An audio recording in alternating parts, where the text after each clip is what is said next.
Pada awal September 2025, publik Indonesia dikejutkan dengan penetapan Nadiem Anwar Makarim, mantan Menteri Pendidikan, Kebudayaan, Riset, dan Teknologi, sebagai tersangka dalam kasus dugaan korupsi pengadaan perangkat Chromebook untuk program digitalisasi pendidikan nasional.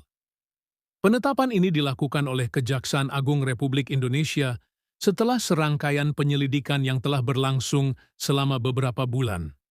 Kasus ini bermula dari proyek pengadaan laptop Chromebook senilai hampir 10 triliun rupiah yang diluncurkan untuk mendukung kegiatan belajar mengajar secara daring selama dan setelah masa pandemi. Namun, dalam pelaksanaannya ditemukan sejumlah kejanggalan. Salah satu temuan utama adalah adanya indikasi bahwa spesifikasi perangkat yang ditentukan hanya mengakomodasi produk berbasis Chrome OS, padahal kajian internal sempat merekomendasikan sistem operasi lain, seperti Windows, mengingat masih banyak wilayah di Indonesia yang memiliki keterbatasan akses internet. Penyidik menduga keputusan tersebut sengaja diarahkan untuk menguntungkan pihak tertentu. Dalam proses penyelidikan, Kejagung menemukan bahwa Nadiem Makarim mengadakan beberapa pertemuan dengan perwakilan Google Indonesia sebelum keputusan spesifikasi itu ditetapkan. Dugaan pun mengarah pada penyalahgunaan wewenang dan praktik gratifikasi.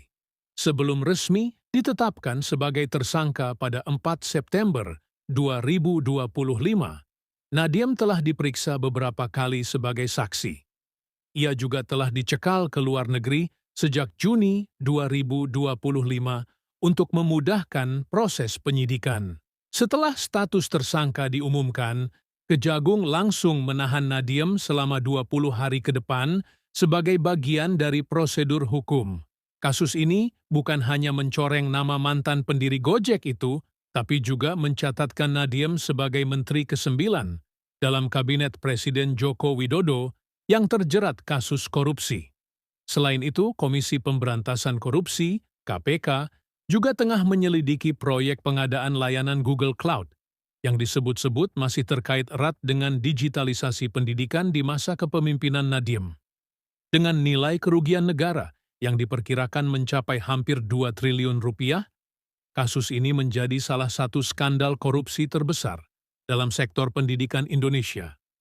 Proses hukum masih berjalan, dan masyarakat kini menunggu transparansi dan keadilan dalam penanganannya.